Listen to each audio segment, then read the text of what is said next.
Crypto's credibility problem, and how to solve it. Is crypto safe? We hear that question time and again, right after, isn't it a scam though? And, but I heard about this guy.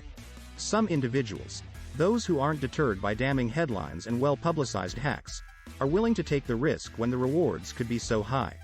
But for the majority who have yet to take the plunge, security is at the forefront of their minds, and it's becoming clearer with every passing report that this is the biggest barrier to mainstream adoption. So, if the power of the blockchain has any hope of reaching the masses, individuals and companies alike must believe that what they're doing with their money and their clients' money is safe. Expectation versus reality. Eye-wateringly large crypto hacks and thefts make great headlines. But the biggest problem that leads to crypto loss is the fact that individuals and companies must protect their own digital assets and the way in which they access them. Of course, this is one of the greatest benefits of cryptocurrency, as it goes hand in hand with decentralization and having full autonomy over your assets, but it's also the root cause of many issues. Ultimately, this lack of a safety net is one of the key reasons so many are hesitant about entering this world in the first place. For customers of traditional banks and credit card companies, this isn't a concern. They trust that it's the service provider's job to keep their money, their passwords and their personal identifiable information safe. Sure, this trust isn't always warranted, but over the many centuries that TradFi has been around, customers have come to expect a level of security offered by the institutions that hold their assets. All the customer has to do is ensure they don't share their 4-digit PIN or reuse their password. But when it comes to crypto, there's a fundamental misunderstanding around who is responsible for ensuring the safety of digital assets. The expectation is that exchanges and wallet providers will be able to prevent fraudulent transactions or hacks, or recover lost private keys, but the reality is quite different. And regulators are starting to wake up to the risk this lack of understanding brings to the consumer. We must address this if we're ever to bring the power of blockchain into the mainstream.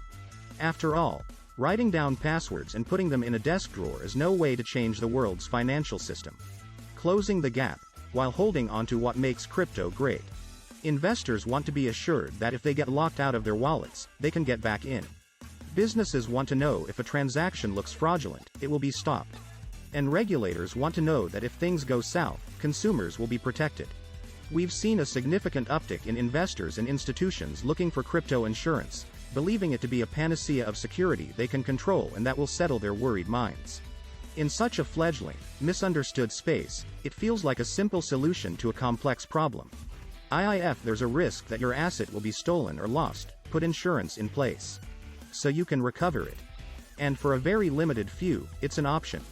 But crypto insurance, if you can even get it, is expensive and ultimately it does nothing to prevent theft or loss in the first place. You know the saying, prevention is better than cure. That's what we're talking about here. You wouldn't leave your front door unlocked because you have home insurance, so why do that with your digital assets? Proactive prevention, and a credible cure. We've covered two of the main issues that hold cryptocurrency back from mass adoption. The expectation that exchanges and wallets should be providing security, and the lack of awareness that there is a way to protect your or your client's crypto. So, what's the solution?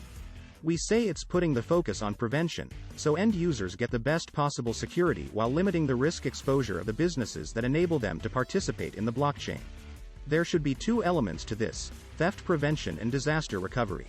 Right now, CoinCover is probably the only company in the industry that provides this level of security, by monitoring transactions to prevent theft, and by offering a non-custodial end-to-end encrypted vault for ultra-secure storage and recovery of private keys. Plus, their technology has been insured at Lloyd's of London, so they could help investors to recover any preventable losses due to theft or hacking. It's the full gamut of crypto protection, and it enables businesses to significantly reduce their risk. To take crypto to the wider world, the pioneers of the industry must make a concerted and deliberate effort to ensure security and trust is at the center of everything they're doing. Pioneering crypto investors and firms might be comfortable with the security risks that arise from current practices, but the vast majority of the crypto curious are not.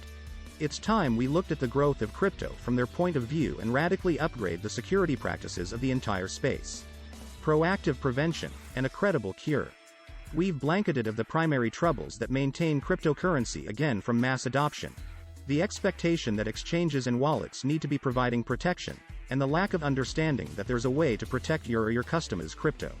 So, what's the solution? We say it's setting the focus on prevention, so CES customers get the fine possible protection whilst restricting the threat publicity of the organizations that permit them to participate inside the blockchain. There need to be two factors to this: robbery prevention and catastrophe healing. Right now, CoinCover might be the only corporation inside the enterprise that gives this stage of security, by means of tracking transactions to prevent theft and through supplying a non-custodial give-up encrypted vault for extremely at-ease garage and healing of personal keys. Plus, their generation has been insured at Lloyd's of London, so they could assist buyers to recover any preventable losses because of theft or hacking. It's the whole gamut of crypto protection, and it enables groups to significantly lessen their risk. To take crypto to the wider international, the pioneers of the enterprise have to make a concerted and deliberate attempt to make sure safety and belief is on the center of the whole thing they're doing. Pioneering crypto buyers and firms might be secure with the safety dangers that stand up from present-day practices. However, the giant majority of the crypto curious are not. It's time. We checked out the growth of crypto from their point of view and noticeably improved the security practices of the entire space. We've seen a tremendous uptick in investors and institutions searching out crypto insurance, believing it to be a panacea of security they can manage and in order to settle their worried minds. In one of this fledgling, misunderstood area, it feels like a simple solution to a complicated problem. If there's a chance that your asset could be stolen or misplaced, positioned coverage in location so that you can recover it. And for a very constrained few, it's an alternative. But crypto insurance, if you can even get it, is high-priced and in the long run it does not anything to prevent theft or loss within the first place.